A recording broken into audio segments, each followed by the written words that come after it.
নমস্কার বন্ধুরা, আপনাদেরকে আরও একবার স্বাগত জানাই মাম্পি ডটেস কুইজনে। আমার আজকের রেসিপি ফুলকপির রসা। শীতকালে ফুলকপি সবার পছন্দের একটা ভেজিটেবল। চলো বন্ধুরা দেখতে থাকো আজকে আমি কিভাবে বানাই ফুলকপির রসা। এখানে একটা ফুলকপি নিয়েছি। প্রথমে ফুলকপিটা টুকরো করে কেটে নিয়েছি। এইবার আমি এটা একটু ভাবিয়ে নেব। এখানে আমার ফুলকপি ভাবানো হয়ে গেছে। এরপর আমি একটা কড়াই বসিয়ে কড়াই গরম হলে কড়াইতে সাদা তেল দিয়ে দিয়েছি। তেল গরম হলে ভাবানো ফুলকপির টুকরোগুলো দিয়ে দিচ্ছি আর দিয়ে দিচ্ছি সামান্য পরিমাণে হলুদ গুঁড়ো।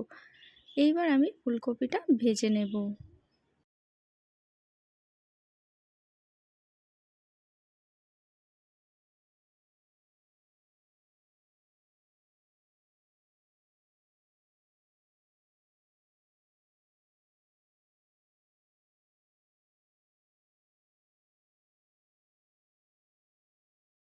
ফুলকপির টুকরোগুলো ভাজা হয়ে গিয়েছে। এইবার আমি ফুলকপির টুকরোগুলো একটা পাত্রে তুলে নেব। এইবার আমি দিয়ে দিচ্ছি কেটে রাখা আলুর টুকরো। কেটে রাখা আলুটা ভেজে নেব। এখানে আমার আলুটা ভাজা হয়ে গিয়েছে। এবার আমি তুলে নেব একটা পাত্রে। এরপর আমি কড়াইতে দিয়ে দিচ্ছি সর্ষের তেল। তেল গরম হলে দিয়ে দিচ্ছি কেটে রাখা পেঁয়াজের টুকরো। পেঁয়াজের টুকরোগুলো ভেজে নিতে হবে লাল করে।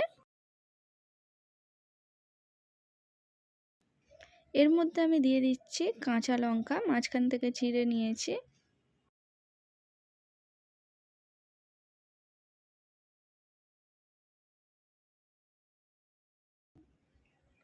এখানে আমার পেঁয়াজটা লাল করে ভাজা হয়ে গিয়েছে। এইবার আমি এর মধ্যে দিয়ে দিচ্ছি 1 টিস্পুন আদা রসুনের পেস্ট। আদা রসুনের পেস্টটা একটু ভেজে নিতে হবে। এরপর আমি এর মধ্যে দিয়ে দিচ্ছি টমেটো কুচি। টমেটো কুচিটা দিয়ে একটু ভেজে নিতে হবে। এরপর আমি এর মধ্যে দিয়ে দিচ্ছি 1 টিস্পুন লাল লঙ্কার গুঁড়ো আর 1 টিস্পুন হলুদ গুঁড়ো।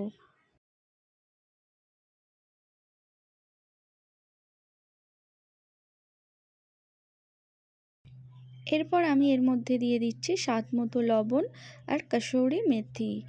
এইবার সমস্ত মশলাগুলো ভালো করে কষে নিতে হবে।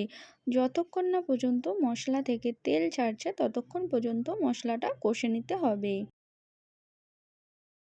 দেখতেই পাচ্ছ এখানে মশলা থেকে তেল ছেড়েছে। এইবার আমি এর মধ্যে দিয়ে দিচ্ছি ভেজে রাখা আলু ফুলকপির টুকরো।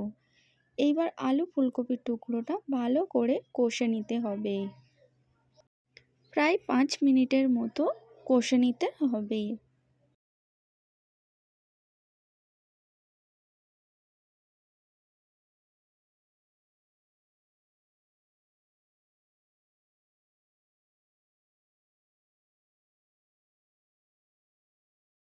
এখানে আমার আলু ফুলকপির টুকরোগুলো কষে নেওয়া হয়ে গিয়েছে। এইবার আমি এর মধ্যে দিয়ে দিলাম 1 কাপ পরিমাণে জল।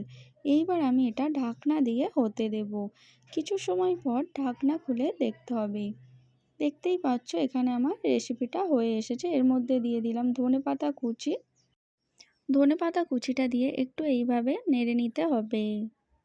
এইবার আমি এর মধ্যে দিয়ে দিচ্ছি 1 টিস্পুন গরম মশলা। গরম মশলাটা দিয়ে একটু নেড়ে নিয়েই আঁচটা বন্ধ করে দিলেই রেডি হয়ে যাবে ফুলকপি আলুর রসা রেসিপি। আপনারা অবশ্যই বাড়িতে বানান। আশা করছি রেসিপিটা আপনাদের ভালো লাগবে। আর চেনা রেসিপি নতুন স্বাদ পেতে ও অজানা আরও অনেক রেসিপি পেতে যারা এখনও পর্যন্ত সাবস্ক্রাইব করোনি সাবস্ক্রাইব করার অনুরোধ রইল। আর ভিডিও ভালো লাগলে লাইক কমেন্ট আর শেয়ার করে দিও। ধন্যবাদ।